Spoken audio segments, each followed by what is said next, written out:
This week, Conflict Zone is in the Ukrainian capital, Kiev. And this is Maidan Square, the scene of enormous protests last year that brought down a president, caused a civil war in which more than 8,000 people died, and a massive conflict with Russia. My guest is Ukraine's President, Petro Poroshenko. What chance does his country now have of a lasting peace?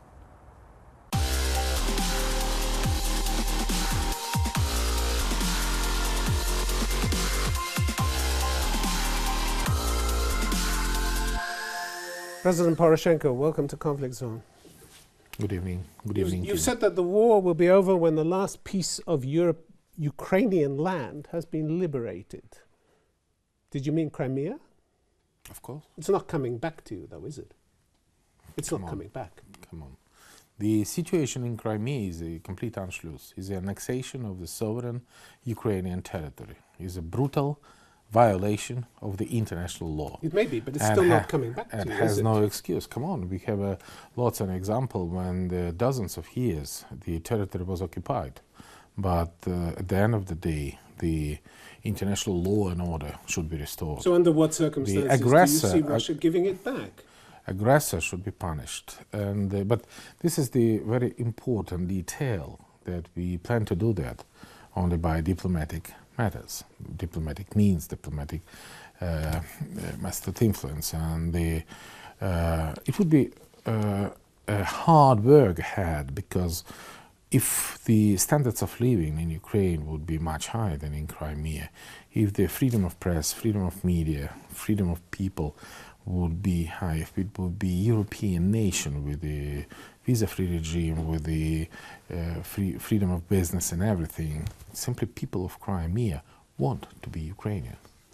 Mr. President, it's one thing what you want, it's one thing even what the people of Crimea want, but this is the real world. I mean, you can't take Crimea by force, and the Russians are not going to give it back to you. It would be like committing suicide for Putin to give it back to you. You know that, I know that, the rest of the world knows that. It's not coming back to you. Wouldn't it be kinder to tell people? Look, I hate the idea to dispute with you, Tim, but the whole world understand that this is a legal annexation, and the whole world, the more than 170 nations do not recognize this annexation and promise never recognize it. But they've accepted it. That's something different, isn't it? They've accepted it. No. They don't recognize it, but they've accepted it. No, nobody from the European Union accepted that. We have no flight to Crimea, we have no business with Crimea, we have no diplomatic relation, no consulate, nothing in Crimea, we have limits on zero investment to Crimea. We have this is the position of not acceptance, even not recognizing that. But Mr. President, nobody in the European Union.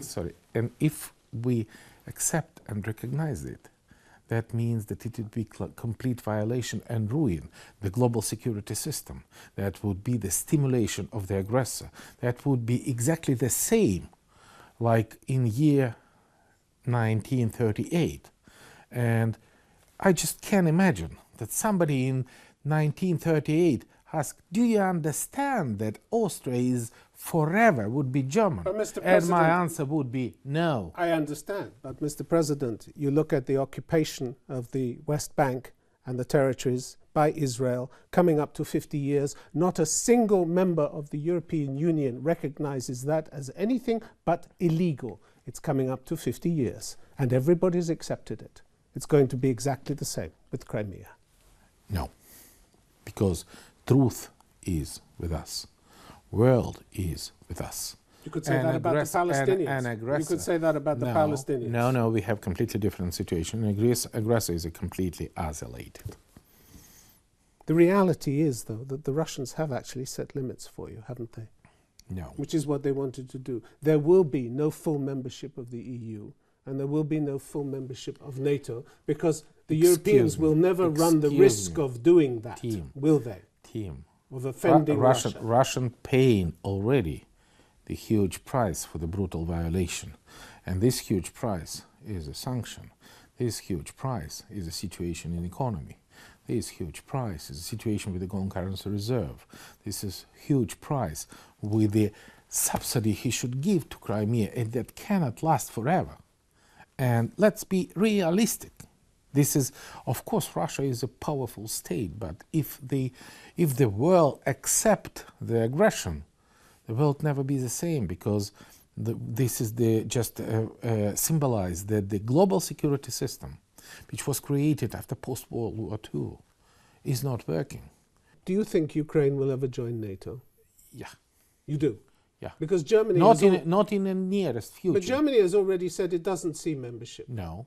Foreign Minister Steinmeier said last November, I see a partnership between Ukraine and NATO, but not membership. Exactly. Because we should meet the criteria of NATO, and it did not happen today or tomorrow. But they turned you down in 2008 as well. You were turned down as well. Why? Because Russia objected. No, because... And they'll turn you down again, because Russia will object. Tim, in the year 2008, in a summit in Bucharest, it was the contrary. It was the statement that the door of NATO is open for Georgia and for Ukraine. But didn't happen. But because Ukraine do not meet the criteria. No, because Russia said no. Look, Russia said no. The French Prime Minister said at the time, we are opposed to the entry of Georgia and Ukraine because we think that's not a good answer to the balance of power inside Europe. Tim, It'll be just the same. I'm very happy to know your opinion and opinion of the French President. If you allow me to mention... French Prime Minister, sorry. But if you allow me to mention my opinion. So we are sovereign and independent state. And we do not ask the permission, neither from Russia nor from anybody else.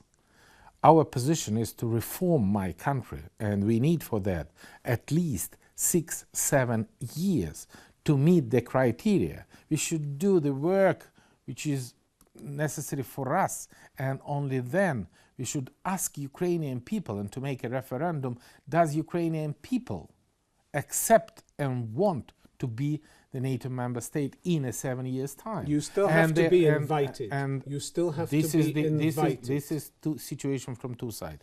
And what the main changes it happened during the last 2 years?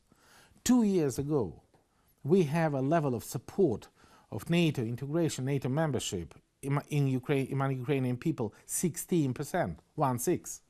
Today, we have support of NATO integration for 60%. I understand that you want it. I understand that Ukrainians want it. Look, I'm talking about the West's attitude. They will never, ever risk this kind of confrontation with Russia again. You live in the today world. Can imagine what's happened in the 6, 7, 8 years. The world would be completely different. And the NATO today is the only effective security system, because all other system is ruined by Russia occupation and aggression, both in Ukraine, in Syria, and possibly in any other countries. Mr. President, in that situation, we should prove to our partners that the world would be more secure if Ukraine has an opportunity to do that. For us, this is the carrot. For us, this is a light at the end of the tunnel to motivate us to reform the country.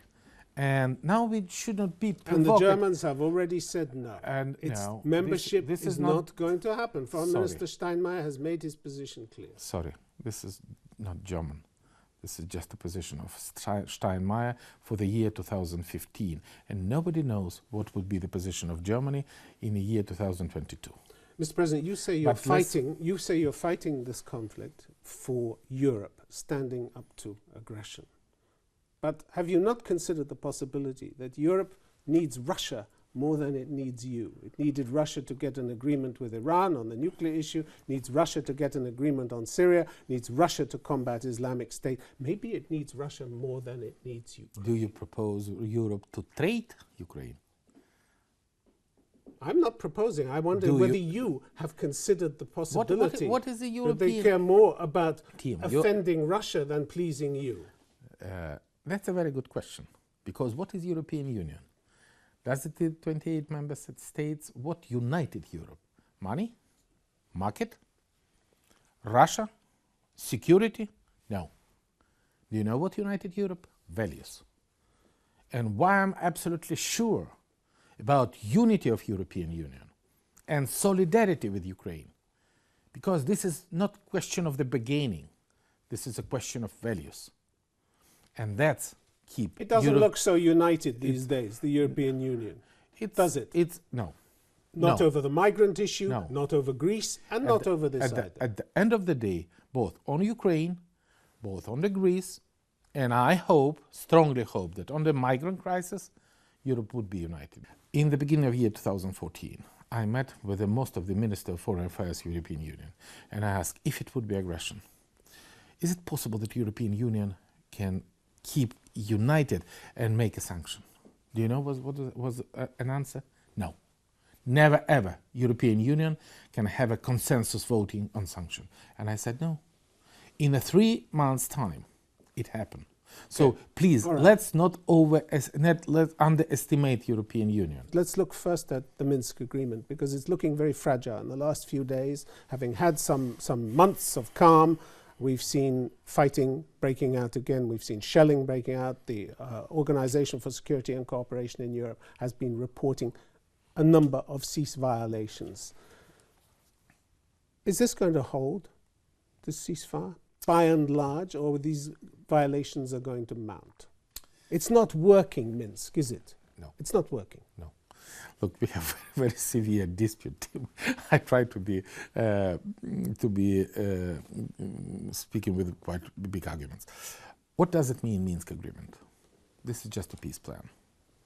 Nobody can be against Minsk, because Minsk is ceasefire, withdrawal of heavy artillery weapon, releasing all the hostages, immediate access for OSCE inspector to any territory or any place where weapons is kept, the humanitarian works for improving humanitarian crisis, the social and economic development of the territory, and political part of that, where we have a free and fair election to let the people who live in Donetsk and Lugansk to elect their representative which but you're represent missing the deadlines. No. There were deadlines for Minsk. No, there is You're missing the deadline. It's being shelved into next year. With your permission. Weren't there? With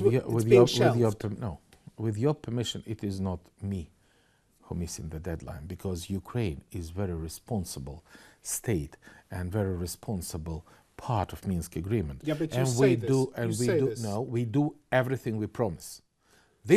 So why are your Grad rocket launchers still in territory that they shouldn't be in now, here in November, as cited by the Organization for Security and Cooperation in Europe 2 days ago? No. Yes. No. Because they reported it. They reported it. No. Grad missile launchers. No. Yours. No. Because our position is absolutely clear.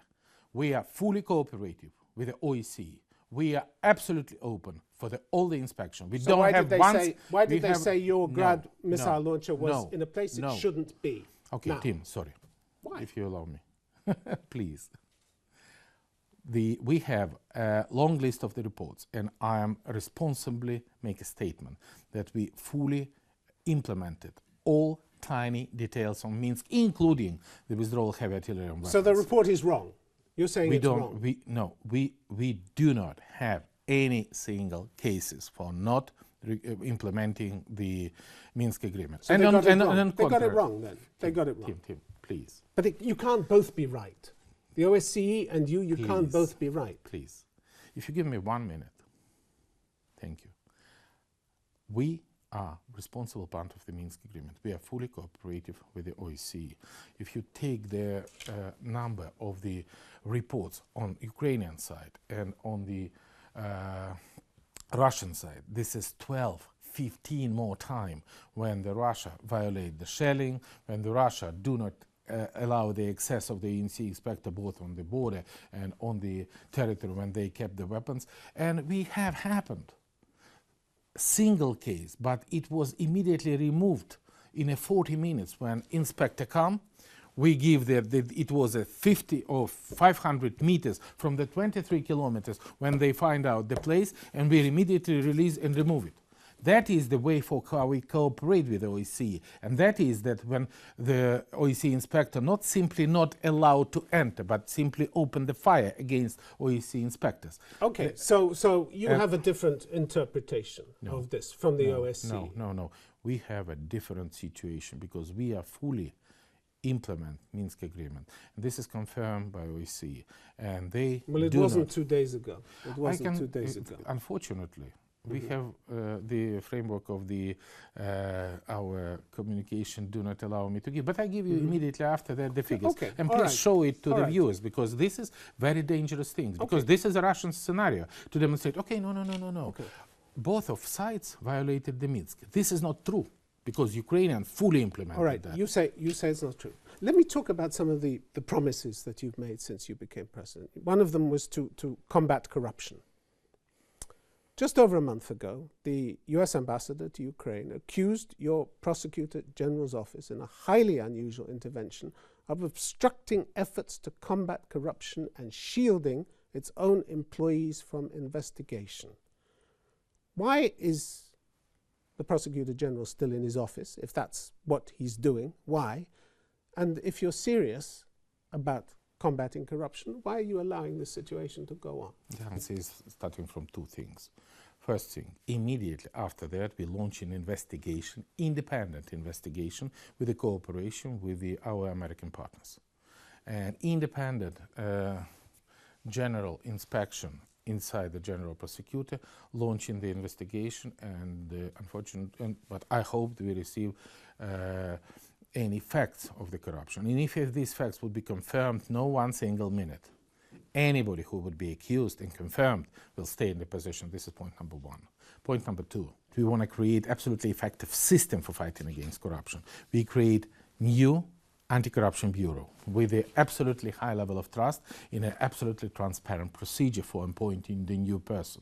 And it would be launched in the 1st of December. But two days ago, the head of cooperation from the European Union delegation to Ukraine wrote about their concerns about some of the people who were being put on this new anti-corruption unit, and reminded you that EU assistance is very much, as they said in their letter to you, conditional on the efforts of Ukraine partners in the fight against corruption. Exactly. So they felt the need to warn you about this in the strongest possible terms 2 days ago. And the very next day, we removed this person from the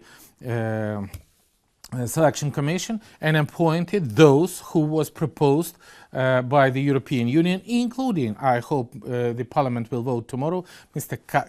Kastler, who would represent the European Union. So our reaction is very quick and very effective.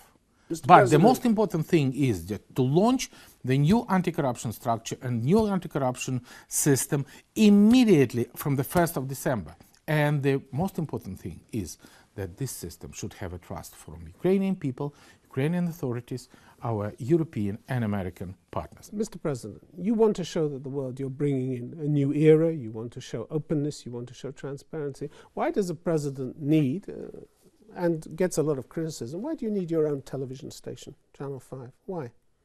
When the OSCE says, the top official for media freedom says, Mr. Poroshenko should sell his TV station. It's my firm view that elected politicians should not own and control media outlets in their country. Why do you have it? That's a very good question. In the year 2003, when I was an opposition politician, I was created the first free Ukrainian media, which has an absolutely public and transparent relationship between journalist and the owner. And that was the first example. But there is an appearance of conflict of interest, isn't there? No. There is always the appearance. When a politician, there's always it.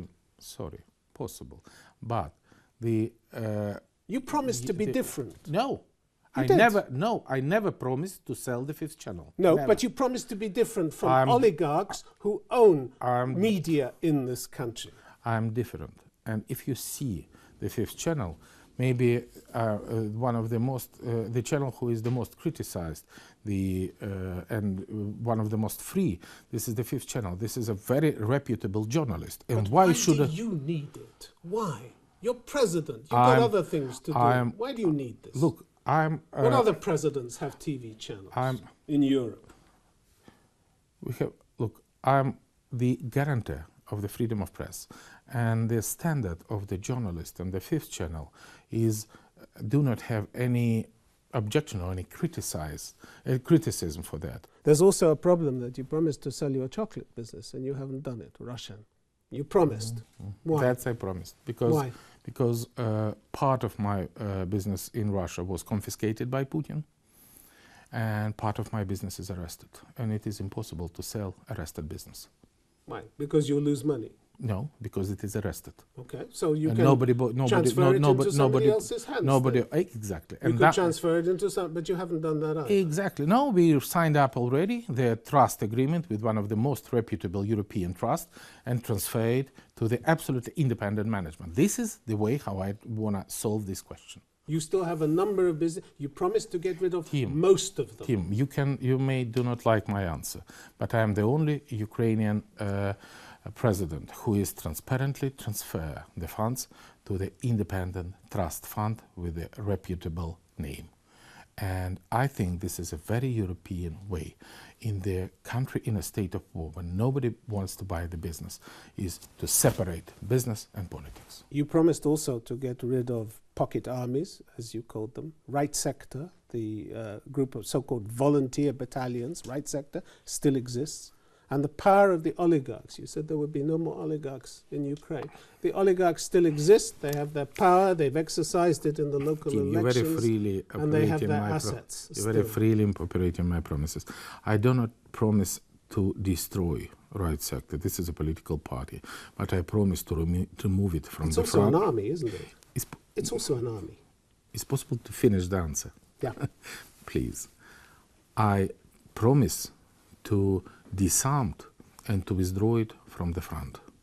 There is no one single representative of the right sector on the front line, and the police this is the responsibility, by the way, the police of the not the president, instruct to disarm any illegal armed formation, no matter it belongs to oligarch or to the illegal army political group.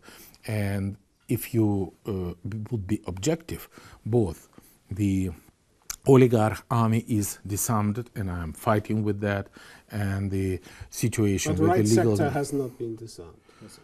The right sector is this is in the process of disarmament, and this is not an easy job, especially in the country. We've already seen a shootout between them and the police near the western border. It was several months ago, and we've seen private armed militias with assault rifles surrounding the chief oil production. Tim, with all respect, ask me the question, and I try to answer you.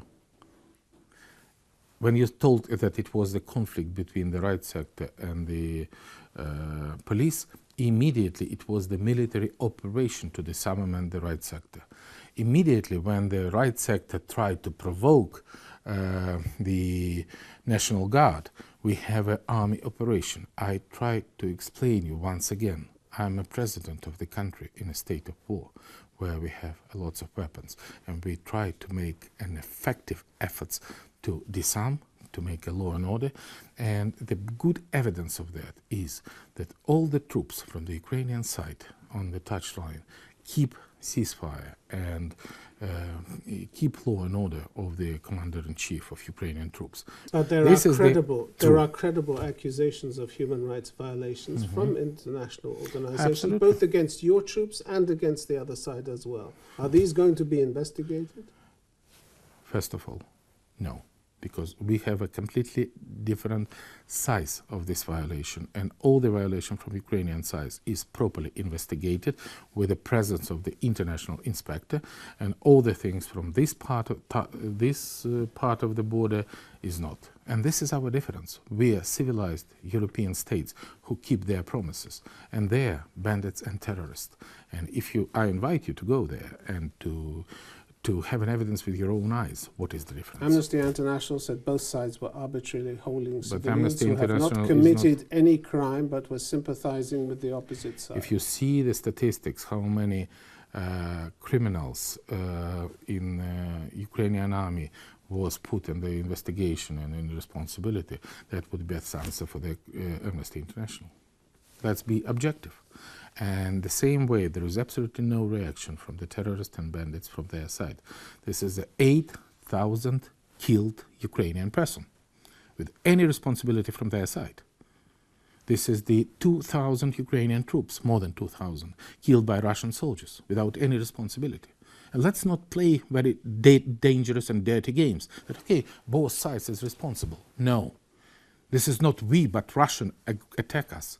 This is not we, but Russian make an aggression against us. So you reject the human rights accusations? You're rejecting them. First you said you're going to investigate them. We are not reject, we investigate them. And I just not reject, I said that we are different. We are cooperating with the international agency, both human rights, Amnesty International. We are open for this investigation. We are cooperating with them. And that is the very good symbol, very good sign of the European country. President Poroshenko, thanks very much for being on Conflict Zone. Thanks a lot. Thank you. Thank you. Thank you. Thank